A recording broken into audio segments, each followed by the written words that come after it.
Hi guys, welcome back. As promised, I've taken out the bed to plant the fruit, and I purchased some fruit yesterday. I bought myself a thornish blackberry, I bought myself some goji berries, I bought myself a raspberry, and I also got myself a blueberry. So we're going to get these into the ground today.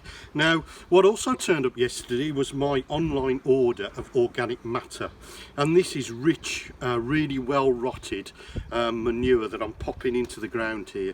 These plants are going to need a lot of food, plus it improves soil texture, improves soil structure, so you can only be doing good to the ground. Now, you're always worried about what you get from the internet, aren't you? But look at this, folks, look at this stuff. This is gorgeous stuff. Look, get your hands in there, have a feel of it, and it's wonderful stuff. That's really almost edible, guys, and it's going to give these plants the really great start that they actually require. So we pop it onto the surface and basically fork it in. You can tell I'm really excited about getting fruit in, and we just fork it through. That's all we do, and that's all the preparation you really need to start your fruit off. Now, I'm spaced things out. I've bought dwarf varieties really, but the goji berry isn't going to be dwarf. It'll get to about 7 foot tall, so I'm going to give it a really large amount of space, whereas the other things are going to get to about 3 feet and provide us with a little bit of fruit, and perhaps a lot of fruit at the end of the day. So here's my goji berry. Here it is, look. And I'm going to pop it in here by my composter. But as with all plants, folks, you should work through them, and this has been pretty badly pruned where it's at. Now I'm going to take that main stem down. Look, can you see where the growth point is, where the actual leaves are against the stem? So we want to be about 5 millimeters or 1/4 of an inch above the top of that, and then we just take that off, and basically that makes it look a lot better, plus it'll bush. Now, at the end of the day, we're going to pop this in the ground. Simple techniques. So we're going to mark the ground with the pot. We're then going to take the hole out, and again with my trowel, just going to dig down. Look how lush and wonderful this compost is. Now, we don't put any compost in the hole, but what we do is we give it a little bit of water, and effectively we drop some water in there. So always water before you plant and always water afterwards, and that's going to be enough. So we're going to let that drain. I'll tell you a little bit about goji berries. They're full of antioxidants. They're a wonderful plant to have in the garden. A little bit unusual. They've been a bit popular over the last sort of 5 or 10 years really. So have a go. They are quite a big plant to have in a micro allotment, but everything here is sort of mini, isn't it? So we're going to get that into the ground now. So taking your plant out of the pot, if you rip away some roots at the bottom, look, it's been there for a while, it's not a problem. Give it a squeeze and it comes out. Look at the root system. Now, a lot of people will actually tell you to tease roots out. If the plant is pot bound, then do that, but don't rip up the root system, folks, because that will only damage the root system. So that's quite fine, that's ready to go. It's a young plant, and I bought this from a local DIY store the other day. And it's probably been sitting on, a Dutch trolley for around about 3 weeks, not being watered properly. So I've given this a good soak, and you can see it's soaked all the way through by, just an even colour right the way down the root ball itself. So we're going to get it in the ground, get our soil into our fingernails, and really get it in, and just literally tuck it in around. That's all we need to do. And give it a firm in, okay? And now the final thing is to get some more manure and just give it a little bit of a coating around the base, and that's that job done. Apart from obviously giving it a little bit of a watering on top. Again, you should know by now if you're following my videos, rows down, give it a good soak in. Now, it's got water around its roots, and it's also got water on top now.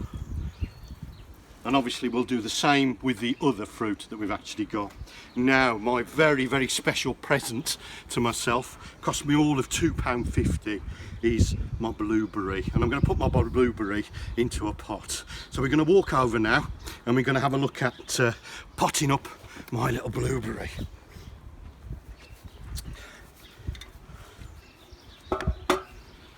So here's my pot, guys. And this just happens to be a shrub pot, because I'm a landscaper, that I've actually just salvaged Just happens to be lying around. It's the sort of thing you have lying around when you're a landscaper. Now, a lot of people will put crock in the bottom of the pot, okay, but I don't believe in it, because you reduce the volume of the compost, and reduced compost volume does mean reduced root system. So as long as you've got a good compost, really you don't need too much drainage in the bottom of the pot, and if you're worried about it, stand it up off the ground and it'll drain through naturally for you anyway. So we're going to quarter fill or even half fill with a little bit of compost.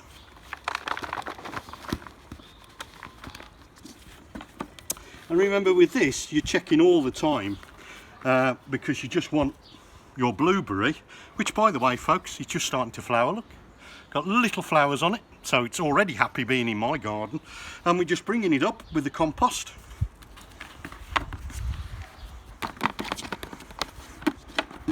And this is the homemade compost that we made in a couple of episodes ago. Now, blueberries do like an acidic soil, so they do like a nice acidic compost. And I've tested this with my homemade pH testing kit, and effectively this is quite an acid compost, so it should do the job. The other thing I'm going to use is my tea. So my liquid feed that we made again in one of the episodes is an acid feed. So once the blueberry's underway, you'll see me actually topping up the feed with my tea recipe, which is just 30 tea bags into a 2-gallon bucket, fill it up with water, leave it for 3 weeks, stir once a week, and then effectively you've got an acid liquid feed. So there you go, I've filled my pot up. I'm now going to put my hand in. I'm just going to pull that away, and here we go. My very first blueberry. Because I've had a professional life, see that there's a bit of dead wood on top, look, so we just want to take that off. So looking for dead, disease, damage, crossing branches, those sorts of things. Pop it into the pot.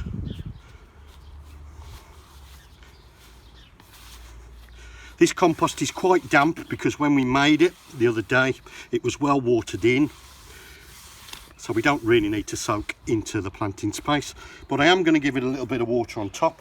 Try to avoid the leaves with blueberries if you can do. And then the final thing with all of these is to pop a label in with your date on. So there you go. Something I've been waiting to do for a long time is to plant fruit.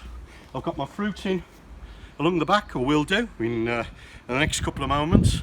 We've also got the border dug out for the hardy annual border, which is probably going to be the next video along. So there you are. Get some fruit. Plant some fruit. We've now got veg and fruit that we're going to be harvesting in the middle of summer. We're almost self-sufficient, guys. So hopefully keep the comments coming. They're brilliant. I love to hear about folks that are actually following the tips and actually getting on with things. Tell me about your trials and your tribulations. Let me know how you're getting on. Let me know your successes, and share some ideas, please do, in the comment box.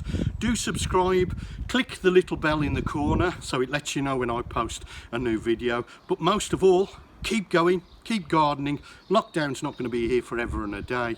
We are going to get out of it soon, and you'll have a mini micro allotment to be proud of, won't you? Well done, guys. Keep going.